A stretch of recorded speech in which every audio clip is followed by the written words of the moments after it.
All right, everyone. Welcome to another episode of Stu and the Nun. You can see I'm with Taco from Tall Tales of Taco. What's up, my brother? It's been too long. Dude, I tell you what, I love that intro. So many familiar faces and brothers from a different mother I haven't seen in eons, except Bells. I was with David over at the 80th anniversary of not Iwo Jima, 80th anniversary of D-Day. Yeah, That was cool. Yeah, we had that a great was that was, and you gave me a shout out. You and Bells were in the bus and gave me a shout out. Man, just time. what a humbling flatter, man. He called out me and Chuck and Jimbo and everybody. That was awesome. And yeah, I didn't even have it on the list to talk about. We do need to talk about that though. But that was what an awesome humbling experience it was. But we'll definitely get to that. But yeah, Yeah. anytime you can hang out and see Bells and get to laughing, it's always good times. That dude is just one of the funniest dudes you ever met, Yep. um, for sure. But yeah, man. So how you been? You've been busy. You've just talked about you're over there. Are you still with Purple Hearts Reunited? Yeah. So I just saw Zach August 7th. It was Purple Heart Day, and he did a beautiful return over in Frisco, which the town of Frisco is just amazing.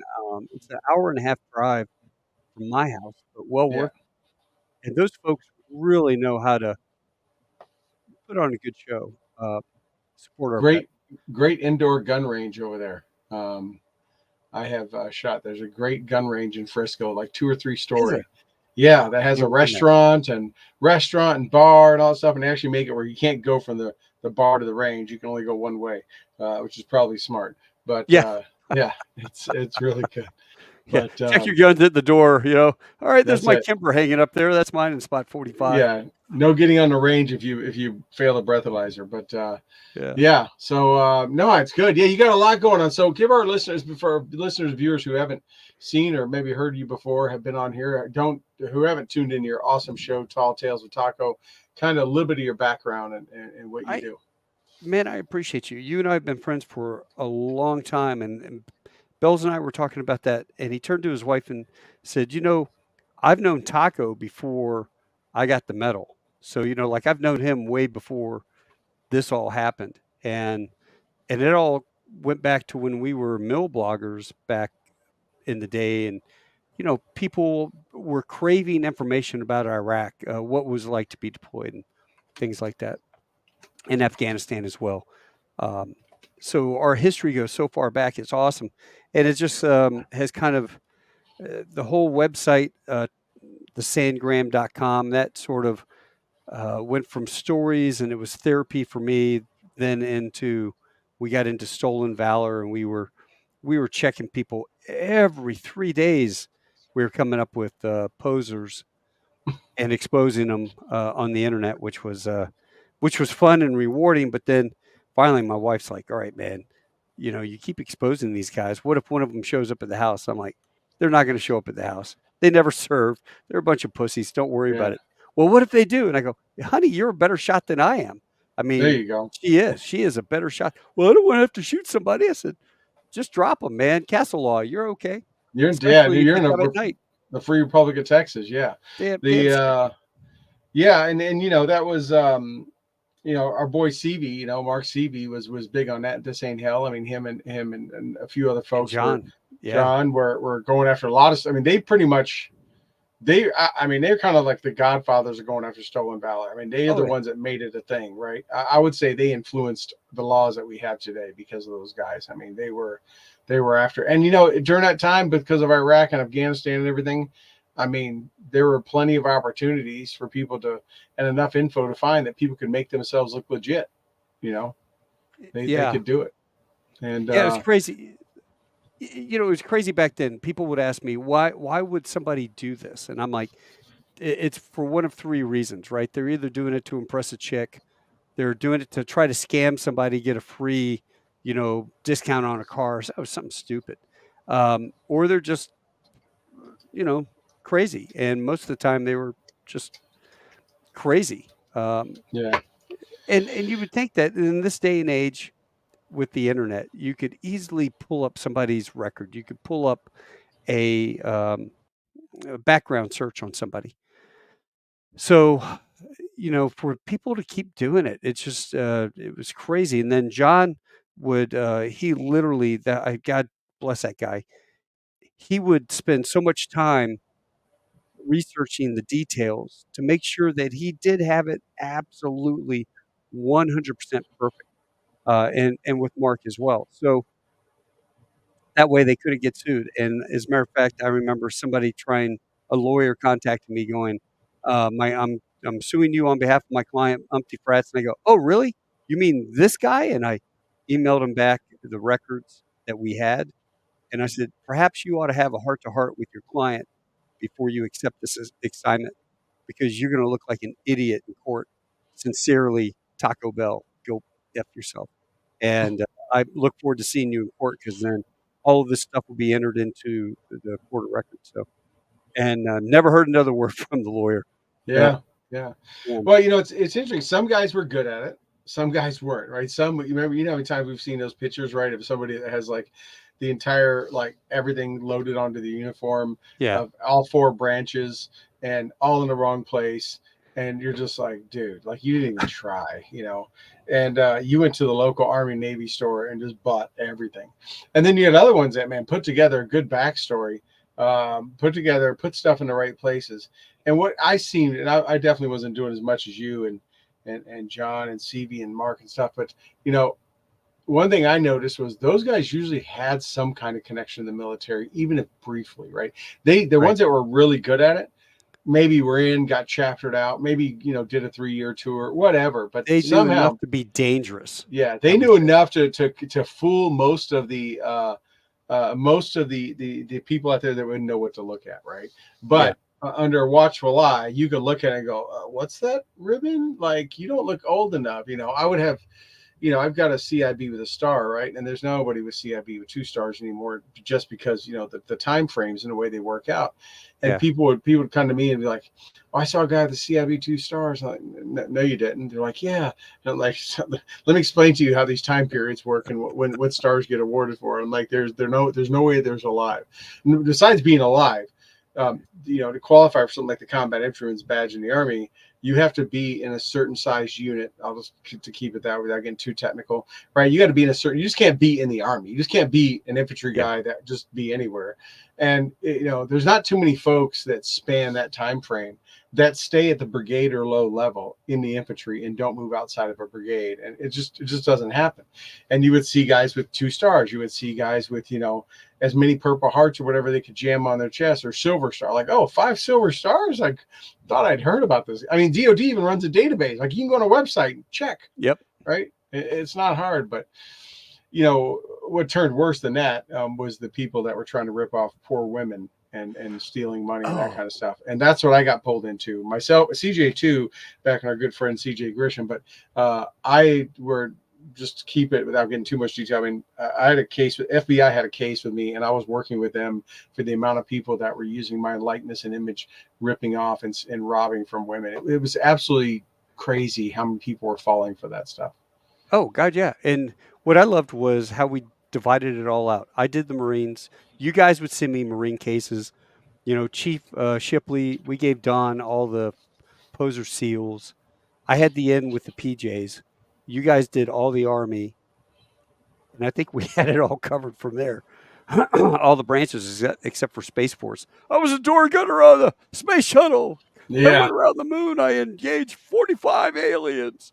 You know, See where theirs going. Luckily, that none of them have been in combat, I guess, yet. I can't see they have it. no, That's no, it's really been secret. classified. That's Yeah, true. I could Yeah. tell you, but then I'd have to kill you. Yeah. But no. Hey, well, we got a lot of stuff covered, but we were talking stolen valor. So you are, I mean, just for those who don't know, you were retired, right? You were retired then, Retired right? Marine Lieutenant Colonel, So C-130 pilot, guy. C-130 Yep, pilot, right? yep. Hauling troops and trash and all that good stuff.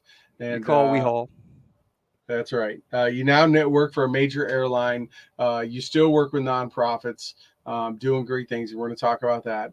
And you run a great podcast and great show, Well, and do awesome things like escort the last four World War II veterans over to Normandy on a monumental milestone anniversary and cater yeah, to their every whim. they were rock stars. I now know what it's like to have been a coat hanger with the Beatles. Have Yeah, you been out there to Normandy at it's for on my any of the? bucket list. I've Oh, not been there yet. Yeah. okay. So So yeah, we so can I be honest with you for a yeah second? yeah. I was when I saw you. I had a lot of people I knew were over there for different reasons, and that whole week, people were like that dude's there too. But when I saw you and Bell's there, I was like, Taco didn't call me. Like I didn't get. Like I would have went. Like what the hell? I mean, I was a little jealous. It wasn't right on me, but I was like, man. I mean, I know I ain't got the blue No ribbon, no but I'm no. like, man, I would have went. Yeah, it's on the bucket All right. list. So the way this works, right, is we chartered a 787, and we had core American, because this is an American function, right? We had core pilots and flight attendants and people that work. They were up in headquarters that were part of the staff. And then we had the most incredible folks from Wisconsin, who do all the charter flights for the veterans going back on the honor flights. Yep. And they came out. Well, they bring their doctors. I mean, these guys are like so organized. They've done 60 some missions, 67, 68 missions on these flights, taking these older gentlemen to either World War II or the Vietnam. And they have doctors, they have nurses, they have EMT, paramedic, um, and they're all color coded. Like the doctors were yellow and the EMTs were orange, so you could pick them out in the crowd. And if something Almost happened, I like the mean, guys on an aircraft carrier, right? Everyone wears different yes, color, depending on their job. Yeah. yeah, yeah, purple shirt and the whole 9 yards.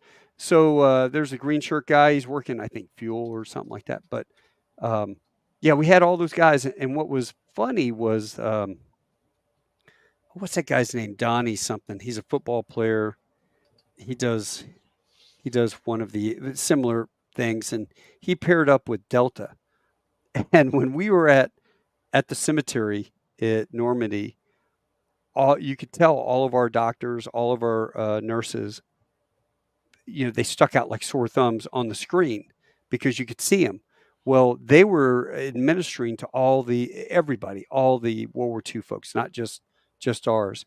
And Donnie's people came over and they go, "Hey, do you have these drugs? We need some of these drugs for one of the guys." Yeah, yeah, yeah, we've got that. They opened up their kit and they shared, as medics will do, right? Well, then we got out there and his folks had basically put veterans on every single bus where we stuck veterans. We had our veterans all together on two buses, and we had five buses total with all the people that we were taking and bringing. So we were waiting and waiting for hours, like 3 or 4 hours, for our buses to show up. And Donnie's buses came to take him down to some event. Well, they left one of their World War II guys. Oops, don't Oh, so somebody they didn't make them count off from front to rear. There, they No, didn't. no, that was the thing. I was like the bus captain, so we're going through and we're doing the head counts and doing it twice, making sure we got everybody. We're not going to leave someone behind. So they left someone behind. Um, yeah, it was interesting. And President Biden and his wife came out there. Macron was late. It took forever. His helicopter finally showed up, and then they all came up there. Now, here's a horrible thing: if you go out there when you're in the sun, it's pretty warm in the sun, but then you get any in the shade, that sea breeze coming up off the ocean over the cemetery. It's cold. I was in the shade, sitting in the shade, and I had two pullovers. I had a jacket with a hood and a 3/4 fleece, and I was still freezing my butt off in the shade. And then we'd get up and take turns standing in the sun just to try to To warm up. warm up. Well, the poor vets were sitting up there forever on the stage, and of course, because of the Secret Service, and these guys weren't allowed to get up and go to the restroom or anything. It was To me, it was that part of it I didn't like. Just And they got them in there way early, right before they, anyone yeah, else of showed up. course, hurry up and wait, right? So Right, you tell everyone to show up. Formations at 8. By the time a word gets down to you, PFC, you're out there at 6:45, right? right. So they were all up there, and the bad part was they couldn't hear anything and they're just looking out at this massive sea of people. Oh, they had no Where speakers turned back to them so they could hear no, what was and being said. what they need to do if they ever were to do anything like this ever again is have a giant monitor so that the veterans can see what the cameras are looking at Right. and also hear what the people are saying, because where they were, the they were talking into a microphone and the speakers out there, they couldn't hear anything. And that's what all the vets told me. They go, we just kind of sat there and we were talking to each other and It doing was some all for things them, and they we'd really say. weren't part of it at all. It was all for No, no, no. the They camera they moment. couldn't see. They couldn't see anything. But the whole deal was incredible. As a matter of fact, um, I s- I wasn't supposed to, but you know, I got 2 bags of sand. Really, Um, you weren't the other. I guess they don't want you grabbing that. All everyone grabbing some, but yeah, everyone grabbing sand. We I hate to say, we did a little midnight trip requisition, and went down little there and midnight. requisitioned That's right. a ton of sand, and I just happened to bring 2 bags. One bag from Omaha, one bag from Utah, and I've been giving those out in little glass vials. That's awesome. Um, yeah, because you know what? I mean, no matter your worst day, you just got to look at that sand and realize there were 17, 18-year olds who were riding the back of a angry elephant into battle, and their day was a lot worse than your day could ever be. You know, Their day was a lot worse than some guys we know, multiple deployments and years of deployments. It was just that one day. You could take 2, 3 deployments to Iraq or Afghanistan, roll them all up together. They didn't yeah, equal that one day because we know that 85, 90% of that time on a deployment is boredom anyways. And right, uh right. and these guys, there was no boredom, right? That ramp fell, and if they were lucky enough to even get off that landing craft and To get get off out of the the beach. water, yeah, every inch they took was success. That was a championship just to make it from cover to cover, and then Well, eventually when come you over the top. yeah, when you get out there, go stand at the water, especially at Omaha Beach. When you're at Omaha Beach and you're looking out at the terrain, it's incredibly hilly back back beyond the beach. Utah, to me, you hit the first berm, you got up, and then it was sort of hedgerows and stuff. But Omaha had just incredible terrain and the advantage the Germans had. Firing mortars and artillery and whatnot, 88s at the guys. As a matter of fact, there was a brigadier general that got his squad, and he grabbed a bunch of guys. He's like, "We got to get off the beach," and they got up to a certain section, and he said, "Who are you with?" And the guy's like, "I'm with 75th Rangers," and he goes, "Rangers lead the way. Let's go." And that's where that Rangers lead the way, right? That's where it Um, came from. Yeah, and they basically they got through the barbed wire, took out the MG 42s that were stitching these guys up, and because of that, they were able to break through the beach line and get up over and take out the Germans, which allowed everybody to get off the beach. If those guys hadn't broken through that one section to funnel through and basically take out the Germans from behind, I don't think D-Day would have ended the way it did. Um, but Godspeed to those men that died. So it's an incredible, very humbling experience. I mean, I've been to Iwo Jima for the 50th. I was there Hmm. for the 50th anniversary, and all the vets who came home for that. Okinawa for the 50th. I worked on the committee for that. That was very impressive when you're meeting both sides, especially the Japanese perspective. Right. Um, You've got to experience a lot in your lifetime that people can't even imagine. That's for sure. That's pretty awesome. yeah, you know what? That's we talk about bucket list items in life. To be able to be there for the 50th. And, we were driving around on the island and we see this man by himself. And we pull the Humvee over and jump out and go run up to this guy. And he's out there by himself. It's pretty warm that day, too. And then we're like, sir, what are you doing out here? And he goes, I had to find my foxhole where my buddy died. I got to find my foxhole. It's got a stump in it. And I had pulled him around this stump. And we were getting shot at by the Japanese and a couple bonsai charges and all this. And I'm like, well, sir, this has been 50 years. We probably ought to get you back to everyone. He goes, no, I'm not leaving until I find it. So we walked around this one area. He goes, I know it's here because I remember looking up and seeing Suribachi at this angle. So I'm pretty sure it's right. Sure enough, man, we found this hole with a freaking tree stump in it that was all hit, with bullets. Hmm. And the guy Still just got there. on his knees. He got still there, got on his knees, wept, and then he got up and dried away his tears and said, "All right, boys, I'm ready to go back." And so we hauled him back, and he didn't talk the whole way, but He got the closure he needed, right? yeah, Yeah. yeah, yeah. And what's funny was David goes, he turns to me and he says, Taco, I don't think we're going to Iraq for our 80th. I said, or 50th or Yeah. 30th. Screw those guys. I'm never going back to that place. Yeah. I don't think going there or Afghanistan. I Now don't we'll think be anyone's. dead by then anyway. But Yeah. Well, I know old retired sergeant major of mine, and I know other Vietnam vets, but he went back and he did 29 years in the Army. He was actually MIA for 7 days in Vietnam, and oh was wow, classified as that. And he had multiple tours, and he went back for a number of years ago. I can't remember, but he and I talked about it last time I visited with him in Kentucky. He spent 45 days in Vietnam, walking the old battlefield. He teamed up with some lieutenant colonel and that retired, and somehow some group put it together, and they went and lived there for 45 days. And they went, the lieutenant colonel, I think he was an Air Force guy, went to all the air base, all the places he was at, and Ron went to all their, and they spent 45 days in country, just the two of them. wow, He was more than retired out of the Army. And they just lived there and got to meet. He told me about how nice the people were and how respectful for they were. And they were just, you know, they knew that we were the enemy at one time, but they went out of their way to, I mean, they held our American veterans, Vietnam veterans, in such high regard. Definitely right, a lot more than a lot of Americans held them.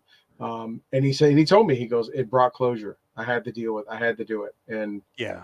it's that's experience. Yeah, I agree. I don't think anyone from our generation is ever going to get that. No, and if you go over to France, you'll see more American flags, one every house, everywhere you go, and you don't even see. I mean, I've got one in my Right. neighborhood. There's 5 houses I think that have flags, Right. but you see more American flags in a foreign country than you do in our own. It's and sad. and nobody's kneeling for him, right? No, Nobody's taking the knee for it. The pictures you sent, I mean, I kept sharing them like crazy, were phenomenal. These children, these French children, some dressing up in period clothing and stuff or oh whatever, yeah, coming to see these World War II vets and just giving them, I'm sure there was a lot of great things that a lot of these different vets experienced, whether being treated like rock stars or this or that. But I would have to imagine 2 or 3 generations lower of French people that you helped save, of having them come up and show their appreciation, had to be probably the best thing to happen to some of them. That probably has to be the highlight of a lot of them, is to see yeah, that. and they travel from all different countries and come down. And then what's funny is there was a beautiful 45 Willys sitting out there with a 50 cal on it, and it was all geared out. I mean, you're talking queer for gear. It was like the guy stole it from 1945, brought it back in time. And so I go out there and I'm talking to this fella and I'm like, "So where are you from?" And he goes, "Oh, I am from my name is Hans. I'm from Germany." I'm like, "Ah, wie geht's? Ganz gut, ja." Yeah, he's like, "Yeah, yeah, yeah." And I'm like, "Yeah, ich spreche ein bisschen Deutsch. Ich wandere was Becker von Hamburg." And he's like, "Ah, yeah." So we're sitting there shooting the shit, and then I go, "Man, you're driving an American Willys to here, huh?" And he goes, "Oh yes, uh, being American is much better than being a German here." Yeah. Yeah, but he was so Oh, funny. But he goes, "Yeah, all my German friends, we come dressed as Americans, you know, and they yeah. do. These dudes, they bivouac. They've got tents. They've got big giant tents. They bivouac out in the field. It's They're like walking around. reenactors, but just Oh, dressing as Americans. yeah, all the men are World War II. All the women are dressed in their 1940s outfits, and their hair's done. They're beautiful and just incredibly patriotic. So Yeah. It's Well, nice. they It's have nice to to. know that it's You, you appreciated. you probably know this from I know from my travels and working with a lot of companies that have been, and I've spent quite a bit of time in Germany, both military and civilian. They're pretty much not allowed to have pride in their country. I mean, it was Mm. one thing that was alarming to me. There's no that they've all told me, right? I've worked with German military and I've taught civilians over there for what I do my civilian world, and they're like, yeah, there's nothing like you guys have. They're like, there's no rare waving flags. There's no pride to be in the military. There's no pride in the Yeah. country. It's they still carry that yoke around their neck. And it Oh just, and yeah. I was blown away. And I was just a few years ago, in fact, and I was just like, really? It's like, it's still like, no one will do it. I'm like, man, time is healed. I'm like, Yeah. but that's something that just has never changed. And it's No, sad. Right? they got beat down bad. I mean, Yeah. that's But horrible. hey, we got to get some topics we wanted to talk about. We were about halfway through. So let's jump on that. We're talking stolen valor. So You're let's talking the whole Tim Walls thing. we're going to talk about tampon Timmy Walls here, right? And the people, there's been a lot of stuff on it lately. Obviously, everything has come out, a lot of great evidence, and it's interesting to see that some people have classified. He's done made a couple of mistakes, right? We've got the carried the weapon, the which he portraying that he carried a weapon in combat, which he'd never been in combat, portraying that he was possibly or implies that he fought in Afghanistan because he was in support of Operation Enduring Freedom, and then you have the rank thing, and then you have the went above his brigade and state sergeant major in his brigade command and dropped retirement paperwork and got out without telling anyone his chain of command. All right, last one's not stolen valor. That's just shitty individual Blue Falcon stuff, right? And a Yeah. terrible, and you can't even call him a leader, but a terrible person in a leadership position. But the representing you're a combat vet, or more so, representing that you're a command sergeant major when you knew you weren't. Um, I mean, some people say it's not stolen valor, it's rank, it's different. I'm interested in what your take on that is. Well, I'll be honest. It's so convoluted that I don't even. I mean, trying to research. Of course, Google screws you on everything. So go duck, duck, go. But I'm glad you're here because I'd like to ask the Army opinion. All right. So the question is, did he serve as a command sergeant major, or did he serve in the billet of a command sergeant major, awaiting the promotion? Great question. So he served in a command sergeant major position, something I've done too, but I've never called myself one. I've been an active command sergeant major, but it's not one I've ever done or portrayed as. So he served in that position, and he was frocked, right? I don't know if they do this in the Marines, but in the Yeah. military, in the Army, right? Senior NCOs usually they used to do it a lot more through all ranks way back when, right? World War II, those time frames they would do it, but in today's modern Army. They do it mostly for senior like E8s and E9s, right? It's where they call it frocking, where they'll pin you, you hold the position, But you don't you get are the pay. you're doing the job as a first sergeant or command sergeant major, whatever. So we'll just keep it sergeant major. So you're getting paid E8 pay, but you're filling an E9 job. They frock you because you've been accepted and you to the sergeant major academy. And there's two types of sergeant major academy. There's a resident course, which is where you get PCS there. You get sent to Fort Bliss and you do 8 or 9 months, I forget. And you get your full-time assignment, right? You're in the academy. And then there's a non-resident course, which is usually used for reserve component, reserves and National Guard, or in times of like intense combat, just you can't pull your sergeant majors out to go to sit in a school for 9 months. So they're doing it remotely, like while they're deployed or whatever. But usually it's reserved for a reserve component only. And he was in that, right? So the non-resident one is a 2-year course, 2-year commitment. And I could be a little mistaken here, but I retired in 2009, but I think I'm still pretty accurate. You can extend for a year with you have circumstances. Something happened, you just couldn't get all the coursework done, and it's a whole bunch of correspondence work. And during that whole time, you're writing this big paper, like a thesis, if you would. Mhm. And then you go for 3 weeks. At the end of that, you go for 3 weeks down to Fort Bliss. You take your PT test and you present your paper, and that's pretty much it over the 3 weeks to boil it down. Like that's all everyone that was non-resident come together. Everyone does their paper presentation, it gets graded, whatever, and judge your presentation style. And you do some classwork, just kind of back and forth, like focus group kind of stuff. No real work. And then you take your PT test, and when you do that, When you get accepted as Sergeant Major, you sign that. You say, I know I have to do the course. I have 2 years to do it. I could extend a third, but no, to say you got 2 years to do it. And then you have to hold the rank and stay in the service for 2 years after that to be considered retired and to retire as Sergeant Major pay, because Right. they don't want you to go through all that. And then you drop your paperwork, because the reality is after you went over 20, you can drop your retirement paperwork anytime. They don't want Right. you dropping and leaving. You wasted all that money and wasted a slot. So during that time, you're frocked. Now you're frocked, but you're also getting paid. But it is all tentative on that document you signed that said you were going to finish the academy, complete it successfully, and do 2 more years, right? So he re-enlisted in September 2001 for 6 years. In 2003, he got selected for the Sergeant Major Academy, which means he was top of his state list. And you pick Sergeant Major or Command Sergeant Major. He picked Command Sergeant Major, and he had to 2005 to complete it. That would have been, so he didn't complete the course. He retired in March or May, I forget, whatever, spring of 2005.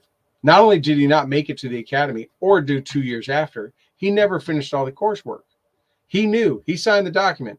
That means you're going to go back to being E8. Okay, still very respectable rank, right? But he did, and it took a couple months because guess what? His brigade was deploying, so it took a while for the paper to catch up. But they eventually, and I saw a copy of it. They eventually, took him back down, adjusted his retirement paperwork to Master Sergeant to E8 because he didn't complete the academy. See, But he still had coins made with Command Sergeant, his Congress coins with Command Sergeant Major rank. He still portrayed himself on his website up until 2 weeks ago as a retired Command Sergeant Major. Yeah. That now in my mind, that's stolen valor. They may not have been an award of valor, but it's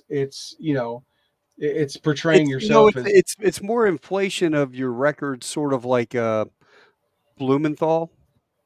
right. I was a Vietnam vet. No, I was a Vietnam era vet. Oh, I was Right. I served in the Marine Reserves. I went to Right. Jersey. I never left. Right. In his case, he's just a blue Falcon. That's the Yeah. bottom line. Stolen valor. You could throw stolen valor all you want. I personally, I wouldn't go after him for stolen valor because he served honorably for 20 years. What He I'd go did after 24. him, He did 24 years, or 24 years. What I would and go after yeah. him personally is shitty leader. You're a shitty leader, to leave your men before they go deploy. And why do you do that? I guess to run for Congress. Right. But you're just a shitty staff NCO, and they ought to be recognized as that. You're a shitty governor. Look at St. Paul and Minneapolis burning Right. down. Right. You're just a shitty leader all around, and now you're going to be the VP of Well, you the running for one thing VP. someone said was, if he lies about that, he's one heartbeat away from being the president. What else is he going to lie about? You could take he misrepresented. He was in support of Operation Enduring Freedom. He did 6 months in 2001, 2002 in Italy Garden and Air Base. Yeah, reserve components got pulled up for that stuff. He was in support of it. Guess what? I was in New York City and around the NYC in support of Operation Enduring Freedom as a National Guard. We were carrying, M16s and JFK and LaGuardia and Yep. LI and Allure and all that stuff. It was in support of Operation Enduring Freedom. But we never left the States. And there's no, I was in Afghanistan because I was in, I guess we got a little ribbon for it and all that kind of stuff. Now, when I went to Afghanistan, that's different. But there was a lot of people that were deployed to airports, nuclear power plants, and sites of critical interest that were in support of Operation Enduring Freedom because we got attacked. And that's why they were guarding all those sites, right? But that is, he changed that message along the way. He started saying he was in Enduring Freedom, and then he changed it to in support of. But that's one thing. But I want to go back to one thing on his timeline. This is one thing that my good friend over Angry Cops did. I watched his. He did a good 30-minute. If you get a chance, I need to put it up. He broke down Barney style this whole thing. He took it for any civilian could understand. And one thing he highlighted about this is the timeline. So this guy retired. He dropped his paperwork and retired in 2005. His brigade deployed, right? Mm-hmm. In 2006, the first story came out. People don't. Everyone thinks it's because he's running. He's Kamala's pick. The first story came out in 2006 when members of his unit said, "Hey, this guy's not a sergeant major," because he's running for Congress and he was the governor and all this stuff, right? And they came out then, but it was some small paper in Wisconsin. Didn't pick up national attention, obviously, and it's on record though. They were saying then this guy is not a sergeant major. He quit. He left his troops. Blah blah blah. That was in 2006. It came out again in 2018. I don't know if that time's when he ran for governor, but again, a larger paper in Wisconsin. More fellow veterans came out and called him out for it, and it was all public, and they testified what he did or didn't do, and they were interviewed, right? 2022, it came out again in a bigger publication. Probably was about the time he was governor, saying, hey, and that was after obviously he was ruining the state as governor. This is the piece of crap. This is what he did. This and this and this. So 3 other times this was in the press. I never knew that until I heard that before it came out when he got picked. Then now it's on the national stage. It's getting more attention. Well, they're doing the swift boating pretty good. Yeah, I was in Iraq and we had National Guard and Reserve units. Is from Texas. I mean, the dudes flying the Texas flag Right. at their little base encampments or outside their tents or whatnot. So, to be able to get called up, a good question to ask somebody from that unit during that deployment that he left. How many guys died? How many guys died that he didn't have to write a letter? So there's a picture. There's a picture of his battalion commander and the sergeant major that replaced him when he dropped the paperwork, doing a ramp ceremony and carrying one of their guys out. Right. There was J.R. Salzman, who's a very famous blogger and all that stuff. J.R. was in that unit. He lost his leg, right? He went on to do great lumberjack stuff as a one-legged guy, and he's been a mill blog community and all that stuff. I mean, he was in that unit. But they lost guys, and he wasn't there as their command sergeant major, as that battalion, the senior enlisted leader, the advisor to the battalion commander, the 2-man element of the command group. He left them, right? To me and to you as fellow veterans, besides, I think I don't want to speak for all of them, but I guess I'll just say for me, you can say whether you feel the same. The rank, the weapon, the carried a weapon, all that stuff, none of that freaking holds a candle to him leaving his unit as they were deploying. None of it. You could the rest of that gets washed away. Yeah, the carrying the rifle in combat, I was a whatever vet. That is all politics. And everybody, I was the assistant air boss in Iraq. But I always say air boss. My title said air boss. I was the assistant. I worked for a colonel. But I always say I'm the assistant. But, you want to get nitpicky with it. You can go, well, you're really the assistant. Yeah, I was the assistant, like S3 Alpha or whatever. Right. My title said air boss. In this guy's case, you're when you start nitpicking so far down, what it comes down to is the dude's just a douche. And as a leader, I wouldn't follow him.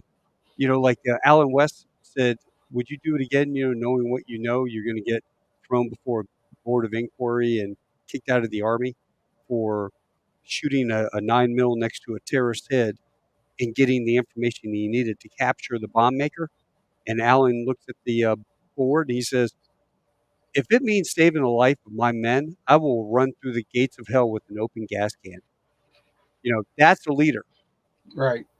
This other guy, he's not a leader. And the sad thing is he was an artillery battalion sergeant major. He wasn't going to be on patrol. He wasn't going to be out there in IED alley clearing IEDs, right? He was going to be a fobbit. He was going to have his little gear tree and all the shit on it. So, no. He's still going to have to. He's still going to have to get on MSR Michigan. To visit his guys out there. Yeah, and that's where he would get hit by an IED. Yeah, I mean he'll get. Hopefully he goes out and visits his guys. Maybe he wouldn't have. Who knows, right? Maybe he would have sent the ops sergeant major. But the bottom line is, he wasn't going to be out there on patrol, on mission all the time, right? He was going to be living pretty comfortably for the most part. He'd be there every Friday night for steak and lobster, right? And stuff. So he could have had a pretty good deployment as a National Guard artillery battalion sergeant major. He'd have fantastic. He'd have fantastic deployment, and none of this would ever be there, and everybody would be going, JD. I mean, JD and I were at Al Assad at the same time for about, I was there for like 2 or 3 weeks before they shipped me down to TQ. And I would go eat breakfast every morning at General Milstead at the command headquarters because his briefs were awesome.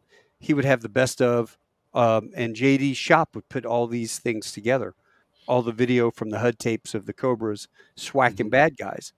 And so that was his shop. So I guarantee you, it didn't have the same name. I guarantee you, I saw him as a Marine walking through the hallway, probably said hello. Don't know him from Adam, but I guarantee you, we were in the same space, going You're- over there getting breakfast in the morning. But they would have breakfast outside of the general's place, yeah. so you go grab a plate of eggs and go in and enjoy the show. And you Uh, know what? If Waltz would have went and done this, we'd have both VP candidates are or combat combat, veterans, right? Served yeah, honorably, that kind of stuff, and that would have been 1 for 1, right? Well, that kind of washes itself out, right? You yeah. would, and But you're then, doing but on. then, Waltz would be like, "Well, I was a command, so I had 3,200 soldiers under my command, or whatever." Right.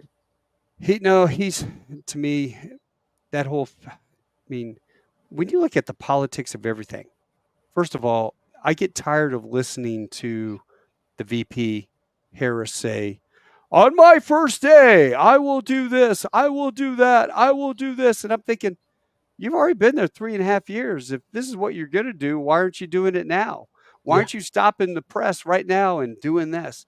Not on your first day as president, but you're working with Joe Biden and you guys kind of working together, aren't you? So why aren't you guys doing it? So it's And they just keep saying another that. I mean, he was with her political. today, and he's saying, there's reports that she's trying to distance herself from his campaign, but his press secretary is saying there's no light in between them, and he's out there on the trail with her today, and if she's trying to distance herself from him, she's not doing a good job. But no, I mean, a lot of people are asking that. There's a lot of people see through this. The American people, there are definitely a lot of sheep in this country, but the sheep, you're not going to change their minds. The people that matter are the independents and the moderates, and those are the ones that sway elections. And those are people that don't just walk and sign and check everything on the R line or D line.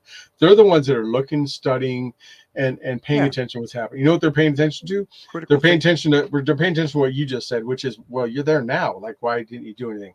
And they're also looking at, like, oh, no tax on tips. He said that 2 months ago. Like, do you have something new? You won't do an interview. You won't do so. The moderates, the independents of our country, which I think depends on who you talk to, runs between 13 to 18% of our total voting block that commonly show up to vote. They're the ones paying attention. The extreme right, Trump could do anything and they're going to vote. The extreme left, Yeah, Kamala has done everything and they're still voting for her. Some of them are my yeah, family, unfortunately. But the people in the middle that think use common sense, they're watching. yeah. I mean, take all the personal stuff away.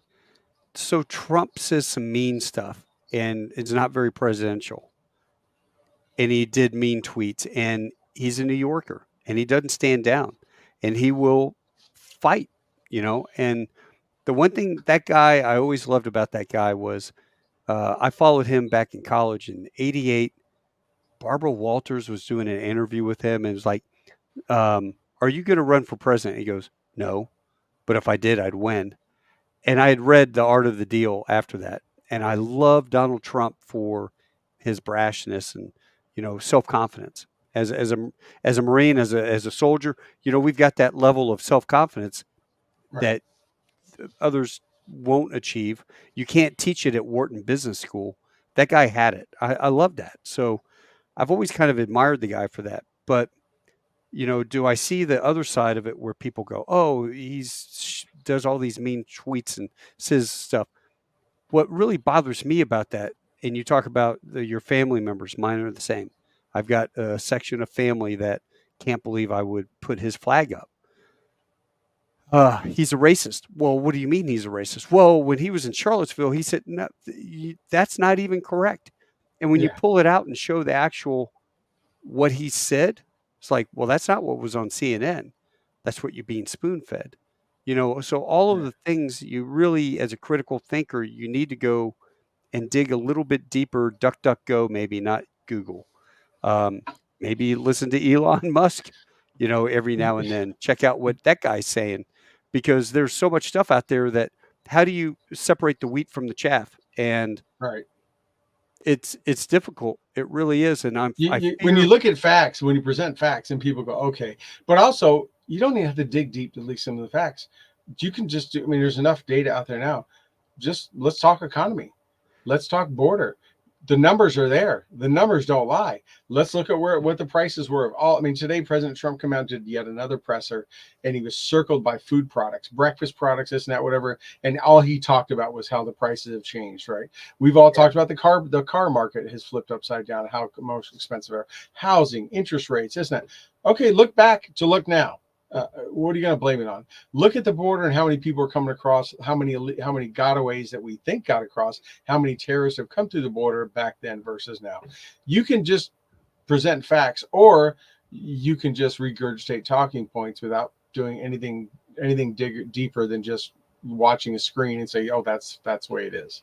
You But know, here's the problem with this, brother. You've got critical thinkers like you, um, independent journalists out there that are doing great work, and then you have the big mainstream media propaganda pravda that are saying one thing and people believe the exact opposite. You know, the sky's blue. No, it's not. Sky is green. We can prove it. It's always been green. You just don't believe your lying eyes. And that's what bothers me when people regurgitate the same stupid talking points as fact, but they don't that's what bother to check it. I work with a lot of people that are left leaning, that are Democrats. You know, my company's out of Texas, but at the very blue dot of Texas part. And you know, I have a lot of friends, like saying family members, and there's some I can sit down and have a civil conversation with. We can talk facts, we can agree to disagree, we can do whatever, right? But you Yeah. know, and it's I think the conversation is a lot different now than it was in 2016 or up to that. Back then, you were getting all that crap from mainstream media, and everyone's like, you know, he's going to be Hitler, he's going to be a dictator, he's going to ruin the world, all stuff, and yet he still won. And he ran, and And then he wasn't. now and he wasn't, and now they're saying it all over again. But did he do that? He already did. Was there for 4 years. He didn't do any of that. And it's Yeah. like, and you still have these people that you love, like, and mostly respect, who fall along. And I sit there and struggle sometimes, like, man, how do you put two words together? How do you wake up every day and believe this? I respect you. You're a contributing member of our society, yet you're not even looking at things factual. You're looking at things because you hate someone because they're bad, or you're told they're bad, and you can't consider any other rational thought. It's just automatically that way. And I'm like, wow, you procreate, like you reproduce? That's scary. You know, You c- you you don't Yeah, have to like you know, everything about someone, but you know, there's things Trump. I didn't want Trump to run again. I wanted him to be the kingmaker. I wanted him to yeah. keep the lightning bolts off of him, and just be in the background and endorse people and put all the right people in place. I That didn't want him to run. I actually There's didn't want him to run either, and only because there are people that when you say Trump's name or you put on a hat, they absolutely froth at the mouth and they right, hate the guy, and it just sends them. So, say an independent that maybe would vote for somebody else, and definitely not Biden because they're looking at the dawdling old man. Oh, by the way, who's running the country? Who is running the country? I'm right, asking. right, Um, who's actually in power? But they looked at him and they looked at Trump, and they were actually kind of on the fence, going, you know, I'd rather actually vote for Trump because I think this guy is just there's no way. right. And here's the other thing that bothers me right now.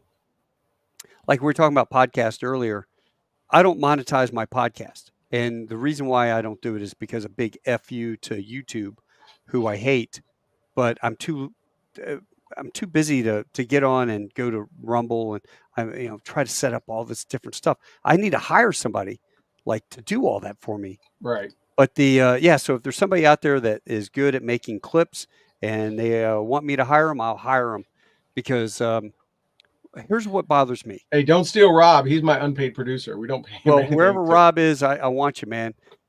Here's what bothers me a lot. All right, we're the frog in the pot getting boiled, and if you don't understand that analogy, you take a frog, you throw him in a pot. If you throw him in a hot pot that's already boiling, he's going to get out of there. I mean, he'll like hopefully jump out. But if you throw him in a pot and you turn the heat up, it slowly gets to boiling. You will boil a frog, and he won't even know it. Right? That's the old adage. And right now we are experiencing that because we are having to self um, critique anything we say. No more snarky comments on Facebook. You can't say something stupid like, I mean, I literally got banned for 2 days for a Top Gun page. It was a Top Gun thing, and I said I could tell you, but then I'd have to kill you. And then all of a sudden, I get banned for 2 days because the bots heard that or picked up Right. on it and said it was hate speech. So we are self censoring ourselves. And then when you look at what's happening over in the UK, they have let in so many immigrants, and the immigrants happen to be Muslim, M- and they have taken over military aged males too, almost exclusively. all mams. When I was walking around streets of London, and I'm in Kensington Gardens, really nice place, and there's more burqa babes walking around with the whole burqa deal, and it just made me laugh. Think about Afghanistan, but the culture not assimilating into the Western culture. You have to now self censor because if you go put something up there, all of a sudden the police have announced, "Hey, we'll come after you. We don't care if you're in America. We'll come after you." Well, maybe they put an arrest deal, and the first time you fly through Heathrow, all of a sudden you get brought up on charges, right? You go through customs, and they flagged your name, and then all of a sudden it's, hey, Joe Blow, you're in violation of our national Immigration Patriot Act, and you said something harmful or hurtful on social media. So you're arrested. You're going to jail for 2 years. That they're making you self-censor yourself, and that's the Right. start, right? So how many of you out there have been banned on social media because you said something stupid, you posted a meme that you thought was no big deal, or posted a meme 5 years ago, and all of a sudden you get a strike on, and it says, hey, post that you made back in February of 2018 um, was found in violation of our whatever. Well, It's Rob, just my unpaid producer, gets banned a lot. Not as much as our good friend Chuck, who the last time we were together is you and I and Chuck were together. But Chuck gets banned so much that he has to make alternate, like, personalities. Yeah, with He's the different emails and IPs, he gets banned all the time, and so does but, CJ. CJ gets banned all yes, the yeah, time. yeah, yeah. But But hey, we're getting into that self censoring, right? Which is yeah, wrong, and we shouldn't do that. no, because we're in a country about freedom of speech and freedom of expression and civil discourse and all that kind of stuff. But yes, the UK thing, which has come up, is hilarious that they think they're going to pull that off. I think they should remember back the last time the UK tried to tell an American what to do, how that turned out for them. But yeah, so we got a few minutes left, and the one topic I did wanted to hit on that we hadn't yet, because we covered a lot of great ones, is this Afghanistan. third anniversary today, the third anniversary of the Fall of Kabul. I was watching some stuff earlier this morning about it. I was just like, I cannot believe it's been 3 years. That seems like yesterday. That is, Another outstanding achievement by the Kamala Harris, Joe Biden team. yes, 13 yes. dead at 13 dead at Abbey Gate. One sailor, one soldier, and 12 Marines. No, and 10, who and 11 Marines. and who knows how many more American citizens or green card holders or other people that were left behind, murdered, and everything else, and just the amount of people. I don't know if you've Yeah. seen the Sean Ryan interview with Masood, Ahmed Masood's son, who's now running the Yeah, his northern thing. son. Phenomenal interview, and in the interview, Sean Ryan asked him, like, what happened when the cameras left, like what was it like, what happened as soon as the last plane flew out, what was it like those first couple of months. It's a great interview if you haven't had a chance to see it. But Somebody sent that to me, and I'm going to watch that. Yeah, yeah, our good friend watch Scott Mann, who we've had on here a lot, who's the creator of the Pineapple Express, it. Hmm. was helped set that up, and was with them in Germany when they did it. And Scott's doing a lot of stuff with Sean. But yeah, I mean, it's just hard to believe 3 years ago, all of us that had served in Afghanistan, and I'll just keep it to that audience. I mean, a lot of people are affected by it, but those that have been over there and had served over there, as a contractor, military, whatever, civilian, to see that happen. I mean, we fought so many small battles, and I don't mean combat.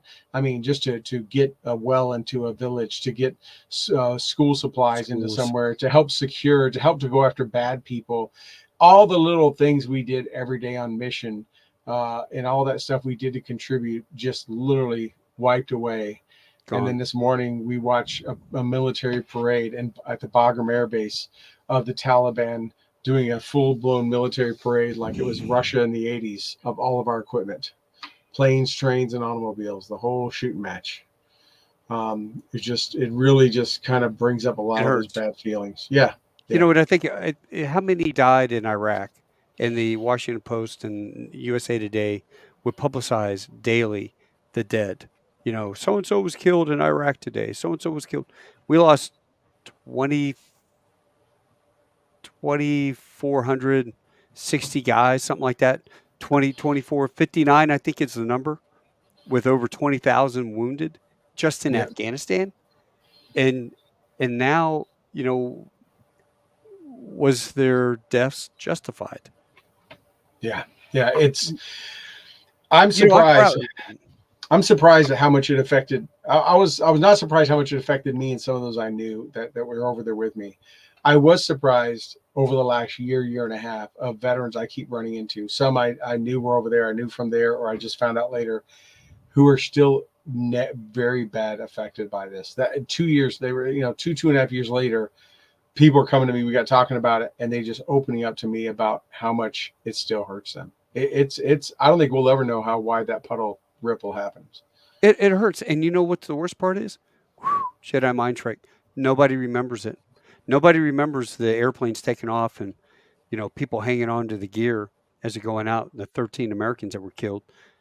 That in, 75,000 vehicles left behind, and you saw those on the TV. You saw the helicopters. I saw a couple Blackhawks. I Yeah, was told yeah, that all the Blackhawks had been disabled, but I guess maybe they were able to cobble a couple through, together. Um, the hips flying, all the weapons, 600,000 weapons that we left behind that right. they're now like the terrorist arms dealers of the world. Well, a year or Uh, two. I mean, we were in a year in the Ukraine and Russia war that our stuff was showing up there. yeah, Stuff from Afghanistan was showing up there. yeah. So I mean, we joke. I buy Hummers now, and we fix Hummers up. Um, we're like, come on down to Billy Bob's and buy yourself a Hummer. We're not really selling them. We're just fixing yeah. them up. We're using them for advertising and renting them out.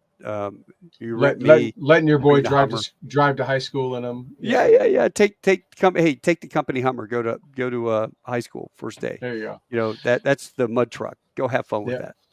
yeah. No, it is that. Yeah, it just they took all you said. Like I said, everyone forgot about it. No one pays attention. Certain media, certain politicians will bring it up, but it's quickly glossed over. It is But it glossed over, but I but want it everybody out there when you're talking to somebody who goes, "Oh, Vice President Harris is the best." Okay, well, let's talk about that in a sensible, right? Let's talk about the border. And oh, by the way, I just interviewed Rick Prado. I got to get you hooked up with him.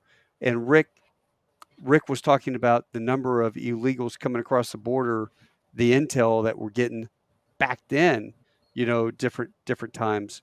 How many bad guys have made it across? How many sleeper cells? How many Chinese sleeper oh yeah, cells? yeah, How many Al Qaeda? How many Hamas are here in the country? You know, um, now, and when all of a sudden all this stuff happens, you got no one to blame except for the people you voted for. And if you want to put the same people in power that are not willing to crunch down on the border and stop this mass flood of immigration, you want to immigrate here, I've got no problem with you bettering your life at all, right, because this is the land of opportunity. What I do have an issue with is my tax dollars, which I pay a lot, going to feeding, housing, giving free credit cards, giving them $30,000, fixing them up with a house, and we don't even take care of our homeless or our vets or all the right. druggies that are out there in California because of the bleeding heart policies out there. So when you look somebody in the eye, just go, let's talk about the border and how that's detrimental to us stuff. Let's talk about the military and degradation of the military right now and our readiness. Let's talk about what they did 3 years ago with Afghanistan and how that makes every one of my brothers and sisters who served over in Afghanistan or Iraq, how they feel about it. I Yeah, mean, I would have no problem going back for another tour at Bagram with 2,500 other people to maintain a base and a position of strength. I'd have no problem with that, and I would fund that, gladly.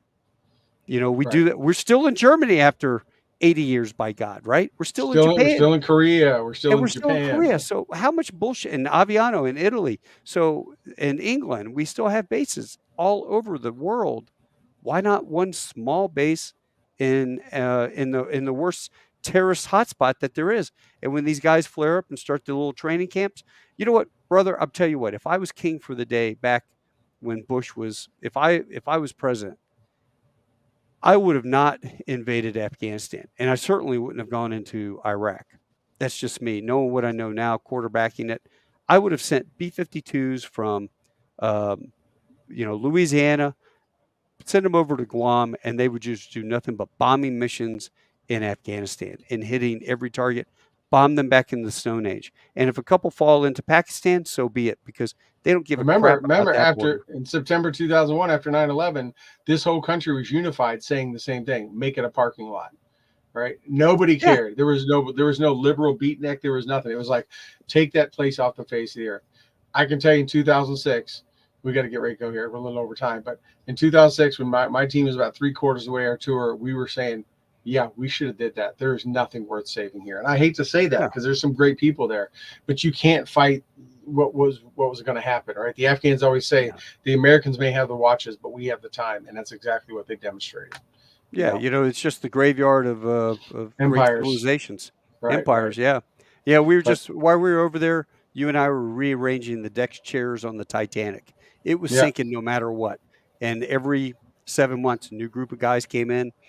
Hey, these deck chairs look good here. Let's do a nice PowerPoint up on the wall as we're showing the graphs of the ship sinking and how many things are filling up with water. That's all we did, and that's yeah, that's yeah, and that's bitter to know your buddy died for that. yeah, yeah. Hey, Taco, thank you so much. We're a little over. Sorry, everybody. Thank you so much for joining, dude. It's been way too long, and it's great talking to you again, and just covering these Oh man, topics. And I bet you if you asked everybody, "Hey, do you care? Let's stay over. Let's do it," and they'd be like, "Hell yeah!" yeah, I don't have that. I don't have that high end StreamYard account like you do. They're going to cut me off here in a little bit. So, Oh, are they? Oh, yeah, I don't bring in that. I don't bring in those big advertising dollars like you do. I don't have any So advertising at all. I tell I know. YouTube go pound sand, Yeah, I so know it's you did. just me, I thought we were baby. going to get shut off when you did that. I thought they were going to drop us right there. Oh, But let them. uh, but All hey, right, man, good brother. talking to you, brother. I'll You have you too. on again. And great day seeing you. Stay safe in the free Republic of Texas.